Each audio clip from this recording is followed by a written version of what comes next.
नाज़रीन मैं इसलिए मेहमान हूँ और हाज़िर हूँ एक नई वीडियो लेके आपके सामने। नाज़रीन किराम वीडियो अगर आपको अच्छी लगे तो मेरे वीडियो को लाइक कीजिए और चैनल को ज़रूर सब्सक्राइब कीजिए। नाज़रीन किराम जावेद हाशमी साहब जो हैं वो आप बड़ी अच्छी तरह जानते हो कि नून लीग के रहनुमा हैं अभी, लेकिन वो बागियाना तबीयत जो आप उनकी जानते हैं अच्छी तरीके से।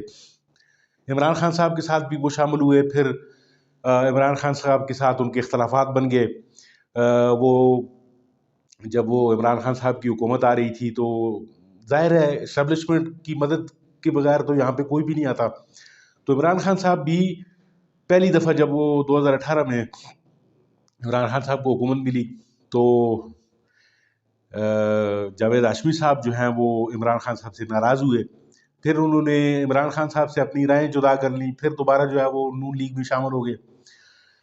नाज़रीन किराम बेबाक आदमी है, गुज़श्ता अदवार में उन्होंने जो है वो काफ़ी मारें भी खाई हैं, उन्होंने इस्टेब्लिशमेंट के जो जुल्म हैं वो भी झेले हैं और दिल से जो है वो जमहूरियत पसंद है। यानी असल जो अगर कोई डेमोक्रेट है तो वो जावेद हाशमी को कहा जा सकता है। गो के उनके साथ तहरीक इंसाफ की जो है वो मुखालफत भी है, सारी चीज़ें हैं। नाज़रीन करना अब जो है उनके बारे में बड़ी ख़तरनाक खबर आ रही है मीडिया पे। वो खबर भी मैं आपसे शेयर करता हूँ, लेकिन उससे पहले मैं आपको ये बताना चाहता हूँ कि जावेद हाशमी साहब जो हैं वो नवाज शरीफ जब यहाँ से भाग गया सऊदी अरब जद्दा चला गया, तो फिर उसके उसके बाद जो है वो नवाज शरीफ के ये नायब के तौर पे यहाँ पे काम करते रहे। फिर इस्टेब्लिशमेंट ने इनके साथ जो है वो इनकी जायदादें तक ज़ब्त की, यानी इनकी जो घरों पे छापे और यानी इन पे इब्तला का दौर, फिर इनको बकौल इनको फिर बर्फ़ की सिलों पे लिटा के इन पर तशद्दुद भी किया जाता रहा और इनको कहा जाता रहा कि जी आप नवाज शरीफ से अलहदगी इख्तियार कर लें या जमहूरियत से अलहदगी इख्तियार कर लें और हमारा साथ दें। लेकिन इस मर्द कलंदर ने जो है वो नाज़रीन का आज तक जो है वो इस्टेब्लिशमेंट की बालादस्ती को कभी भी कबूल नहीं किया इस आदमी ने। आज का दौर जो है नाज़रीन का, आज के दौर में भी कई लोग जो हैं वो नवाज शरीफ के साथ चिमटे हुए हैं इक़्तिदार की खातिर। नवाज शरीफ साहब जो हैं वो लंदन से वापस आए, उन पर आपने देखा कितने मुकदमे थे। फिर इनको इस्टेब्लिशमेंट ने किस तरीके से धो के साफ कर दिया और अदलिया इसमें शामिल हुई, फिर उनके तमाम केसेस माफ़ करवाए गए। नैब ने जिस तरीके से उनके साथ जो है वो एक केसेस उनके जो है वो लड़ने से इनकार कर दिया। अब नवाज शरीफ साहब जो है वो बिल्कुल खुल खुला के क्लियर हो के धुल के लॉन्ड्री में, इस्टेब्लिशमेंट की लॉन्ड्री में धुल के अब वो सामने आए हैं। तो जावेद हाशमी साहब ने जो है वो उनसे अपनी राय जुदा कर ली है। नाज़रीन किराम ये होते हैं असल डेमोक्रेट्स। जावेद हाशमी साहब जो हैं वो उन्होंने 2-3-4 दिन पहले एक बयान दिया, वो टीवी पे खुल के जो है वो नवाज शरीफ की मुखालफत में वो बयान देते रहे कि नवाज शरीफ साहब जो है वो इस दफ़ा इस्टेब्लिशमेंट के कंधों पे सवार होकर आ रहा है। और ज़ाहिर है नाज़रीन किराम ये चीज़ें जो हैं वो इस्टेब्लिशमेंट को भी अच्छी नहीं लग रही। नवाज शरीफ जो है वो ज़ाहिर है वो तो पूरी की पूरी तरीके से जो है वो एक्सपोज़ हो चुका है वो पूरे अवाम के सामने। और इमरान खान साहब जो है वो अपना इस्टेब्लिशमेंट मुखालिफ बयानियाँ कह लें उसे या जो भी कह लें उस पर डटे हुए हैं और सिविल सुप्रीमेसी की बात अभी तक तो इमरान खान साहब कर रहे हैं। और उम्मीद ये नज़र आती है नाज़रीन किराम के इमरान खान साहब जो हैं वो सिविल सुप्रीमेसी का बयानिया ही लेकर आगे चलेंगे। इसी वजह से उनको जेल से रिहा नहीं किया जा रहा। तो नाज़रीन किराम इस तरफ जो है वो जावेद हाशमी साहब जो हैं वो उन पर मुसीबतों के पहाड़ टूट पड़े हैं। उन्होंने होना तो ये चाहिए कि एक डेमोक्रेट को, और उनकी सेहत भी ऐसी है कि फालज के वो मरीज़ हैं, उम्र के उस हिस्से में है कि जहाँ पे जो है उनको बड़े आराम की ज़रूरत है। और इस रियासत को चाहिए कि ऐसे डेमोक्रेट्स की कदर करे, उनको आराम, आखिरी उम्र है उनकी, उनको आराम से जो है वो इस दुनिया से जाने दे। लेकिन नाज़रीन किराम उनका जुर्म सिर्फ ये है कि उन्होंने इस्टेब्लिशमेंट को ललकारा है।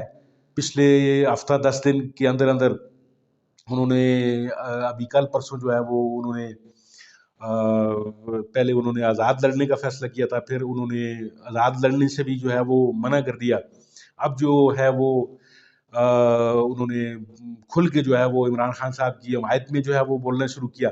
तो अब उन पे जो है इब्तिला का जो है वो टाइम शुरू हो गया है। रात को नाज़रीन काम जो खबर जो मैं आपको असल बताने जा रहा हूँ वो रात को ये है कि उनके घर पे छापा मारा गया है और उनके दामाद को और उनके नवासे को गिरफ्तार किया गया है। तो अभी उनका ट्वीट भी जो है वो चल रहा है, ट्वीट एक्स जो है वो ऐप है उस पे। तो नाज़रीन काम ये चीज़ें जो हैं इंतहाई परेशान कौन है। एक तरफ इलेक्शन हो रहा है और दूसरी तरफ जो है वो आज़ादी या इज़हार राय की बातें हो रही हैं। उस दिन आपको मैंने एक वीडियो भी बनाई जिसमें काजी फायजी साहब और अतर मिनल्ला साहब और दूसरे बाकी लोग जो हैं वो आज़ादी इज़हार राय पे बात कर रहे थे। अब आज़ादी इज़हार राय में ये भी शामिल है कि कोई आदमी जो है वो किसी पार्टी को छोड़ दे या जो चीज़ उसको बुरी लगे वो उसको बुरा कहे। अब इस्टेब्लिशमेंट की जो हरकतें हैं, जिस तरीके से वो जमहूरियत में जो है वो दखल अंदाजी हो रही है, जिस तरीके से लोगों को लाया जा रहा है, नवाज शरीफ को लाकर इमरान खान को निकाला जा रहा है, फिर जो है वो अपनी मनपसंद की जो है वो तजर्बात जो है वो नाज़रीन कराम किए जा रहे हैं। तो ये चीज़ें जो हैं ये मुल्क को तनज़्ज़ुली की जानब लेकर जा रही हैं। तो अभी रिसेंट जो है वो डेवलपमेंट जो हुई है वो जावेद हाशमी साहब के रात को घर पे रेड हुई है। उनके घर के दरवाजे तोड़े गए हैं, यानी तशद्दुद का वो जो आपको पता है कि जिस तरीके से ये पंजाब पुलिस करती है और किसके कहने पे कर रही है, ये चीज़ें भी आपके सामने हैं। तो अभी ये नई एक डेवलपमेंट थी, तो मैंने कहा मैं आपसे ज़रूर शेयर करता हूँ। नाज़रीन किराम दुआ कीजिए इस मुल्क के लिए अल्लाह कोई बेहतरी निकाले। इलेक्शन जो है वो 8 फरवरी को होने तो जा रहे हैं, लेकिन अब इन इलेक्शन से क्या निकल के बाहर आएगा आपके सामने है। ये सारी चीज़ें, ये पकड़-दकड़, पीटीआई के जो लोग हैं उनको पकड़ना या पीटीआई की हिमायत में जो बोलता है उसको फिर ये जीना उसका अज़ाब कर रहे हैं। तो नाज़रीन किराम ये चीज़ें सारी जो हैं वो बाहर से भी लोग देख रहे हैं और अब इन्होंने इलेक्शन का जो ऐलान तो कर दिया है, लेकिन नाज़रीन किराम इनको इलेक्शन हज़म नहीं हो रहे, क्योंकि जो पीटीआई है उसके जितने भी लोग हैं उनसे पला छीन लिया गया, उनको बांध के जो है वो निशानात दिए गए। लेकिन नाज़रीन किराम अब भी पीटीआई इनसे काबू नहीं हो रही और जो भी पीटीआई की हिमायत में दो अल्फाज बोलता है वो जो है वो गिरफ्तार बिला हो जाता है। अब रात को जो है वो मुल्तान में वो मखदूम जो जावेद मखदूम कुरैशी साहब हैं जो हमारे साबिक वज़ीर ख़ारजा, उनके बेटे और बेटी ने जो है वो एक वर्कर कन्वेंशन करना था जावेद हाशमी के घर पे। तो उस वर्कर कन्वेंशन को सबूताज करने के लिए नाज़रीन किराम जावेद हाशमी साहब के घर पे छापा मारा गया, तोड़-फोड़ की गई। तो अब ये लोगों को डराने की बात है कि आप लोग जो हैं वो अब खुल के ये लोग सामने आ रहे हैं। दुआ करें कि अल्लाह करे ये इलेक्शन जो है वो बख़ैर व आफ़ियत हो जाएँ और मुल्क जो है वो किसी समत में आगे बढ़े। नाज़रीन किराम आपका बहुत-बहुत शुक्रिया। वीडियो अगर आपको अच्छी लगी हो तो इसे लाइक कीजिए और मेरे चैनल को ज़रूर सब्सक्राइब कीजिए। बहुत